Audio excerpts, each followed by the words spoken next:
Hello friends, स्वागत है आप सभी का हमारे YouTube channel UK triple S C with NK पर। तो फ्रेंड्स, आज आपको जो यहाँ पर मैं उत्तराखंड की कराऊंगा, इसमें आज आपको सालोडादित्य वंश कराऊंगा। इससे पहले मैं आपको यहाँ पर निम्बर वंश भी यहाँ पर करा चुका हूँ। तो ठीक है, तो आपके यहाँ पे धीरे धीरे सभी वंश यहाँ पर कंप्लीट भी होते जाएंगे। तो इसमें सालोडादित्य वंश, चलो वीडियो स्टार्ट करते हैं। सालोडादित्य वंश की हम जब यहाँ पर बात करेंगे तो जो यहाँ पे सालोडादित्य वंश रहेगा इसमें हमें ये पता होना चाहिए कि सालोडादित्य वंश पहले तो निम्बर वंश के बाद आया है। ठीक है, तो किसके बाद आया? निम्बर वंश के बाद आया कौन सा? सालोडादित्य वंश। यहाँ पे क्या था कि पांडुकेश्वर तथा बागेश्वर ताम्रपत्रों के अनुसार निम्बर वंश के पश्चात सालोडादित्य या सलोणादित्य भी इसको बोलते हैं। ठीक है, तो सलोणादित्य भी इसको हम क्या कहते हैं? सलोणादित्य भी इसको हम बोलते हैं के पुत्र इच्छट देव ने नए राजवंश की स्थापना की। तो नए राजवंश की स्थापना की थी।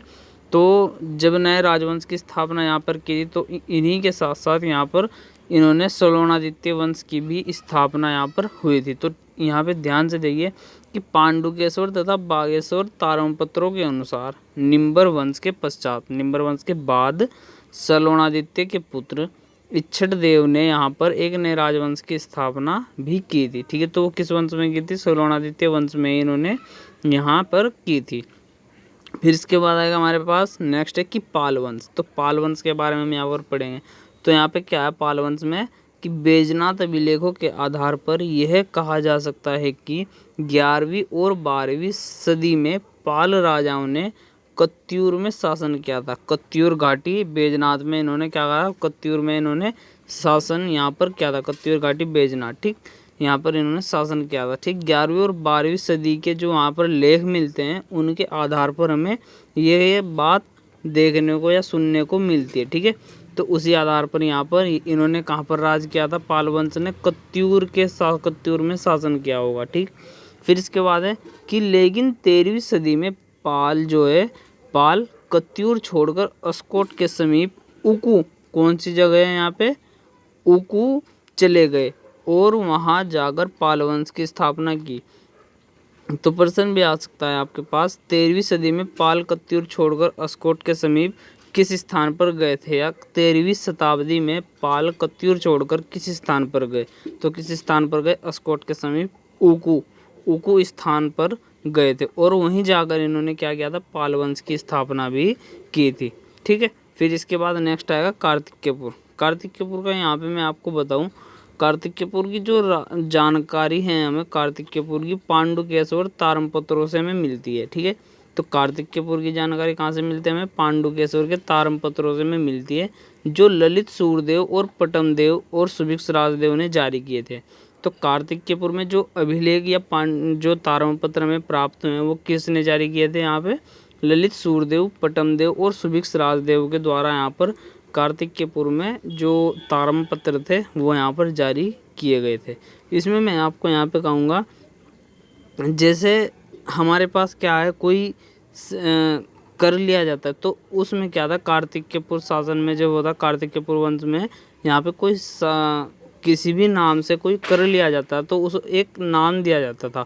तो जैसे कि राजा का दूत, जो राजा के दूत के लिए कर लिया जाता था उसे दूतक कहा जाता था। क्या कहा जाता था? दूतक कहा जाता था। फिर इसी तरीके से नरपति किस तरीके का कर था? यहाँ पर पैदल सेना का प्रमुख, नदी घाटों पर आवागमन की सुविधा वाला कर।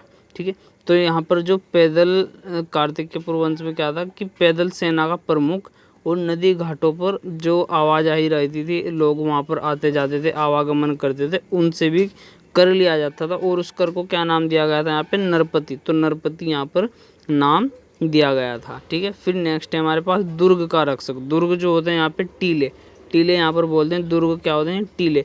दुर्ग का रक्षक जो टीलों पर रहकर लोगों की रक्षा करते थे, देख रेख करते थे। ठीक है, कि कोई यहाँ पर दूर से आक्रमण ना कर दे, इस तरीके से।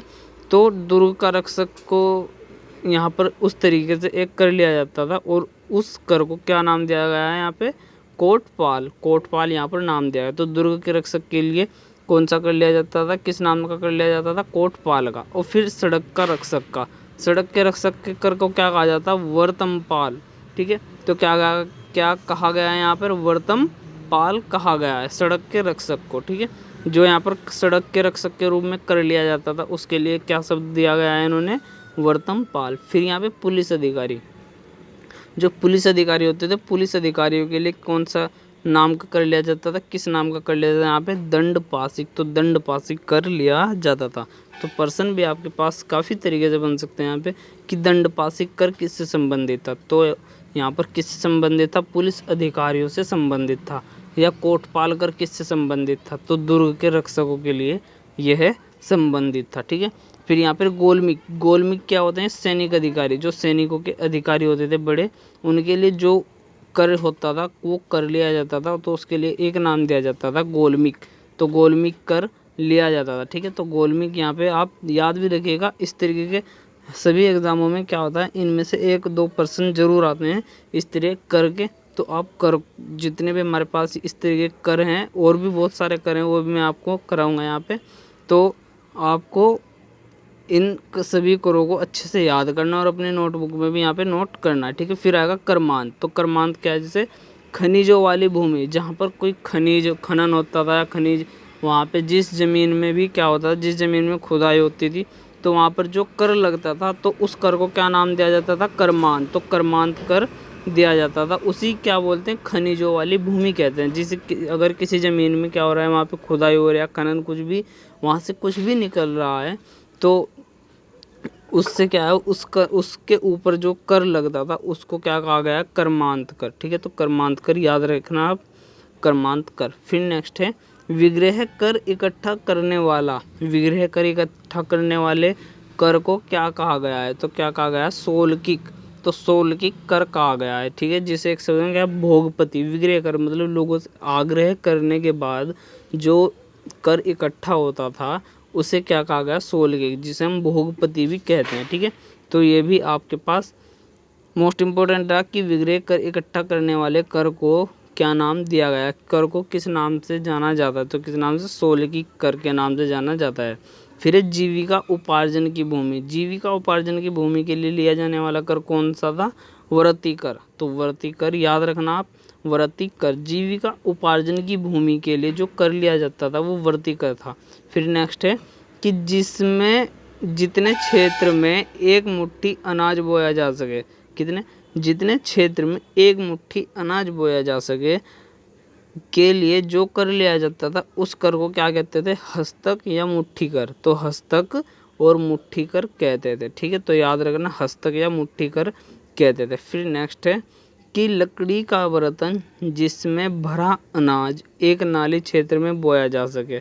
ठीक है, तो एक नाली क्षेत्र में बोया जा सके, एक नाली क्षेत्र में जो वहाँ पे बोया जाएगा, जो बर्तन था वहाँ पे अनाज का, जो भरा हुआ अनाज का बर्तन रहेगा, एक नाली क्षेत्र में बोया जा सके के लिए जो कर था उसे क्या कहा गया, नालिका वाग, नलिका वाग कहा गया है। तो इन्हें आप सभी इन कर को याद रखना है। और इसमें जो ये है ना एक नाली, ये सभी मैं आपको जब यहाँ पे कुछ भूमि मापन पढ़ाऊँगा, भूमि मापन कराऊँगा, पद्धति कराऊँगा इनकी जो मैं, तो वहाँ पे आपको ये सब क्लियर हो जाएगी। ठीक है, तो ये जो वीडियो है, ये वीडियो, इस वीडियो में आपके जो हमारे पास जितने भी लेखपाल पटवारी वीडियो मोस्ट इम्पोर्टेंट पर्सन रहेंगे उनके लिए, तो आप इन सभी को अपनी नोटबुक में भी नोट जरूर कीजिएगा। ठीक है, तो फिर इसके बाद नेक्स्ट है, नेक्स्ट इसमें क्षेत्रपाल नामक अधिकारी कृषि उन्नति का प्रयास करते थे। तो पर्सन आपके पास ये आ जाए कि निम्न में से कौन कृषि उन्नति का प्रयास करते थे, या निम्न में से कौन अधिकारी कृषि उन्नति का प्रयास करते थे, तो कौन करते थे कृषि उन्नति का प्रयास, क्षेत्रपाल। तो क्षेत्रपाल नामक जो अधिकारी थे वो क्या करते, कृषि उन्नति का मतलब जो वहाँ पे फसल थी उसको ज़्यादा से ज़्यादा उपजाऊ करने के लिए अलग अलग तरीके भी ढूंढते थे वो। ठीक है, फिर नेक्स्ट है हमारे पास प्रांतों के शासक को क्या कहा गया, तो प्रांत जो होते थे, प्रांतों के शासक को क्या कहा गया वहाँ पे, उपरिक कहा गया। कि कौन से काल में उसमें वंश में कहा गया है, कार्तिकेयपुर वंश में उपरिक कहा गया है। ठीक है, फिर नेक्स्ट है हमारे पास कि कत्यूरी कला में ही उत्तराखंड में बौद्ध तथा जैन धर्म का प्रचार प्रसार हुआ है। कत्यूरी कला में हो या काल में, तो कत्यूरी काल में क्या हो, उत्तराखंड में बौद्ध और जैन धर्म का प्रचार हुआ है। तो प्रश्न आपके पास यहाँ से ये आएगा कि उत्तराखंड में बौद्ध और जैन धर्म का प्रचार प्रसार किस काल में हुआ, तो किसके काल में, किस वंश में, कत्यूरी वंश में हुआ या कत्यूरी काल में हुआ है। ठीक है, तो आपको ये भी क्लियर हो गया। फिर नेक्स्ट है हमारे पास, जोशीमठ में कत्यूरी वंश की नींव किसने डाली थी? जोशीमठ में कत्यूरी वंश की नींव किसने डाली थी? वासुदेव। तो वासुदेव ने जो है यहाँ पे जोशीमठ में कत्यूरी वंश की नींव डाली थी। ठीक है, तो आपके जो ये मोस्ट इंपॉर्टेंट पर्सन थे, आप इन्हें अपनी नोटबुक में नोट करके इन्हें याद जरूर कर लेना। फिर नेक्स्ट है हमारे पास मल्ल राजवंश। तो मल्ल राजवंश किसके बाद आया? ये मल्ल राजवंश है हमारे पास। तो मल्ल राजवंश में क्या है? 13वीं शताब्दी में नेपाल में बौद्ध धर्मानुयायी मल्ल राजवंश का अयुदय हुआ। ठीक है, अयुदय मतलब उदय हुआ। तो यहाँ पे जो उदय हुआ, तो 13वीं सदी में नेपाल में बौद्ध धर्म के अनुयायी थे मल्ल राजवंश का, बौद्ध धर्म के अनुयायी मल्ल राजवंश का यहाँ पे उदय हुआ। ठीक है, तो 13वीं शताब्दी में यहाँ पे जो नेपाल में बौद्ध धर्म के जो अनुयायी थे, उन्होंने यहाँ पे क्या किया? मल्ल राजवंश का उदय किया। तो फिर यहाँ पे क्या है? बागेश्वर लेख के अनुसार 1223 ईस्वी में क्रांचल देव ने कार्तिकेयपुर के शासकों को परास्त कर दिया, जो स्वयं दुलू का राजा था। दुलू कहाँ पर? दुलू नेपाल में ही पड़ता है। ठीक है, तो बागेश्वर लेख से हमें इसकी जानकारी मिलती है। तो बागेश्वर लेख के अनुसार जो 1223 ईस्वी में हमें क्रांचल देव का प्राप्त हुआ है, कार्तिकेयपुर के शासकों को परास्त कर एक स्वयं दुलू का राजा था। परास्त कर जो स्वयं कहाँ का राजा था? वो दुलू का राजा। तो दुलू का राजा को, दुलू के राजा ने क्या किया? यहाँ पे कार्तिकेयपुर के शासकों को परास्त कर दिया था। ठीक है, फिर नेक्स्ट है कि दुलू और जमूला से मल्ल राजवंश के अनेक लेख मिले हैं। तो दुलू और जमूला से क्या मिले हैं? मल्ल राजवंश के अनेक लेख मिले हैं, ताम्रपत्र मिले हैं, जिससे ज्ञात होता है कि 13 से लेकर 15वीं शताब्दी तक कुमाऊं गढ़वाल तथा पश्चिमी तिब्बत में कैलाश मानसरोवर तक मल्लों का शासन था या उनका प्रभुत्व था। ठीक है, तो मल्लों का यहाँ पर राज रहा है। कब से कब तक? 13 से लेकर 15वीं शताब्दी तक कुमाऊं गढ़वाल में और पश्चिमी तिब्बत में कैलाश मानसरोवर तक क्या रहा? यहाँ पे मल्लों का शासन रहा है। ठीक है, तो फिर नेक्स्ट है इसमें और लास्ट कि इस साम्राज्य का वास्तविक संस्थापक किसका? यहाँ पे मल्ल का। तो मल्ल इस साम्राज्य का वास्तविक संस्थापक कौन था? अशोक चल्ल था, जिसकी जानकारी में गोपेश्वर के त्रिशूल लेख से मिलती है। तो इसकी जानकारी में कहाँ से मिलती है? गोपेश्वर के त्रिशूल लेख से मिलती है।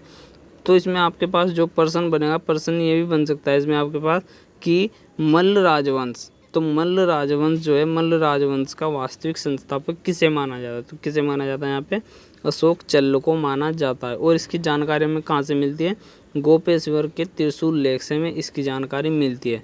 तो फ्रेंड्स, आज की जो वीडियो है, आज की वीडियो इतनी है, और इससे आगे की जो वीडियो मैं कराऊंगा अगले पार्ट में आपको कराऊंगा। तो फ्रेंड्स, आप वीडियो को ज़्यादा से ज़्यादा शेयर कीजिए, लाइक कीजिए और चैनल को सब्सक्राइब जरूर कीजिए। धन्यवाद।